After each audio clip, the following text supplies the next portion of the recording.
We're going to kind of run down the areas, the units that need to be taken care of, or maybe they're okay without being taken care of. And we'll just give us a couple word responses as we come up with these names. Let's start with the quarterback, and that, of course, would be Baker Mayfield. Your thoughts on him? I think he's going to have another great season. I think he'll build on what he did last year.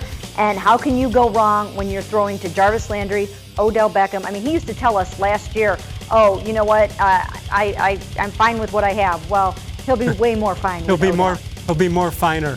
All right, you got your running backs. Duke Johnson requesting a trade, but right now he's here at least until Kareem Hunt gets back, or at least, or they may have to find somebody else. Your thoughts on the running game right now?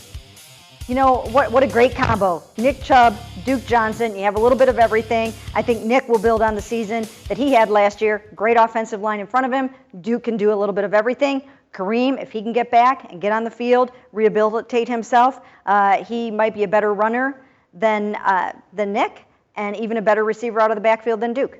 Any late word on the commissioner and what he's going to do with Duke? What he's going to do with Kareem Hunt as far as hanging around the building? Have you heard anything? Is there a timetable on that? You know what? I think to a certain extent he'll let him be with the Browns, and I think that's as it should be. They need the structure of the team. They need their support system around them. And I think that he is really seriously considering letting Kareem do that, especially because he's here in his hometown. Right. More so than anything, I think he needs to be with the team. All right, what about the wide receiving corps? Is it the best in the league? You're talking about Odell Beckham, Jarvis Landry, and, of course, your tight end, David Njoku. Yeah, and everybody forgets about Antonio Callaway. Oh, yeah? I think Antonio Callaway is poised to take a big step up this year. I see him on social media working very hard in the offseason. Now he's got to say, hey, what about me? Don't forget about me. Everybody's talking about Jarvis and Odell. I think Antonio will step up and catch some attention in his own right. And he should be open quite often based on what he's got around him.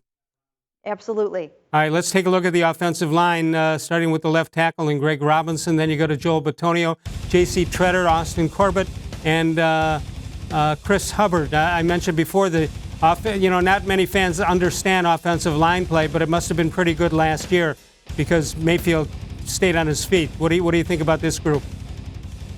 It's a good group. It's a very good group. Everybody's so worried about Austin Corbett, but I'll tell you what, I mean, there's no way that John Dorsey would have traded Kevin Zeitler unless he thought that Austin Corbett was ready to step up into that role. Remember when Joel Bitonio was a young guard? I mean, he stepped in there and did a really, really nice job. That's how they feel about Austin Corbett on that other side.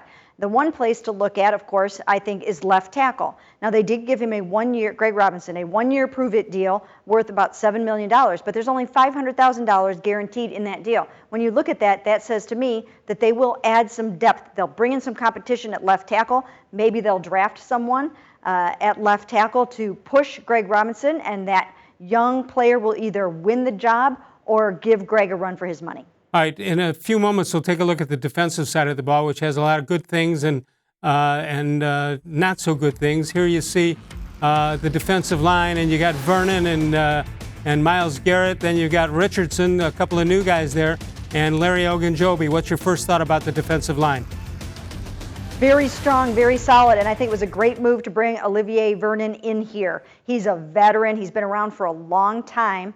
And I think that he will help set the tone for Myles Garrett. I think that it'll be great for Myles to have somebody like that. I also think on the field, Myles needs someone to take a little bit of pressure away from him, a little attention off of him to help him step up his game a little bit. Everybody that I talk to, it seems they always say he needs to get a little bit more of that dog in him.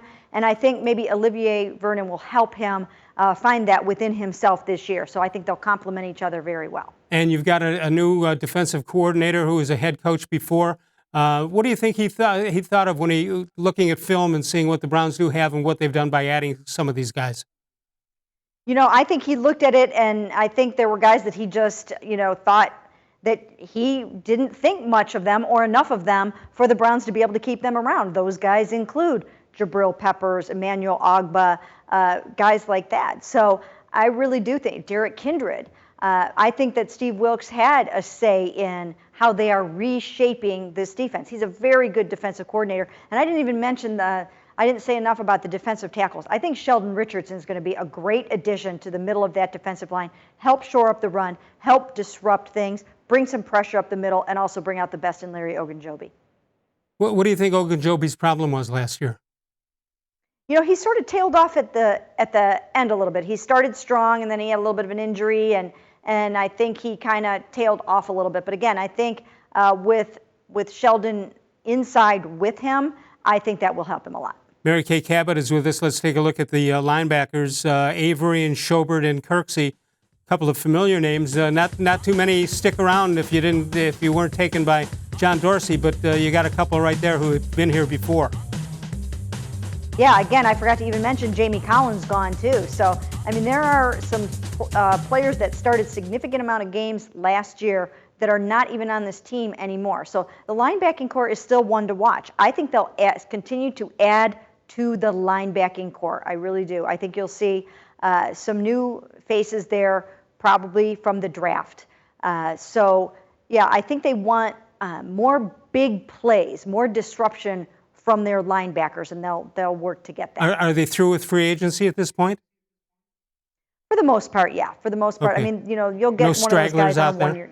Yeah, there's a straggler here or there, but for the most part, they're All right. pretty much done. Defensive back, you got safeties in Murray and Demarius Randall. Then you got the cornerbacks Denzel Ward and Terrence Mitchell, and of course you lose Jabril Peppers. Your thoughts on the defensive backfield?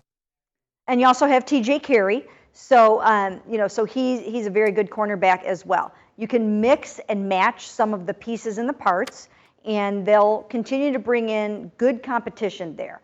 So I think you will see them draft a couple of defensive backs, maybe a safety or two, a cornerback or two, and then I think again you'll see those guys sort of be interchangeable to some extent. And I think Steve Wilks, coming in with a very strong secondary background, I think he's going to get the most out of these guys. I think you'll see better tackling techniques out of guys like Denzel Ward. He needs to do that, especially with the concussion history. And I think that you'll continue to see the takeaways that we've seen over the last year. You've covered just about everything, but if I gave you a few seconds, could you come up with where the Browns really, what the unit or what player or position needs to improve more than anybody else? Well, when we talked to John Dorsey about the kicking situation, he basically kind of defended Greg Joseph a little bit. So it seems like they're going to give him another chance, but they will definitely bring in competition there for him. But the special teams has got to get better. Special teams cannot be a liability for this team anymore. That cost this team a couple of victories last year. I don't see that happening this year. I think that special teams will help get good field position, will help win games this year, and Mike Prefer is a very strong special teams coach. Well, Freddie Kitchens was adamant about making the special teams do better this year. There's no doubt that he's going to pay much more attention than anybody has done in a long, long time here.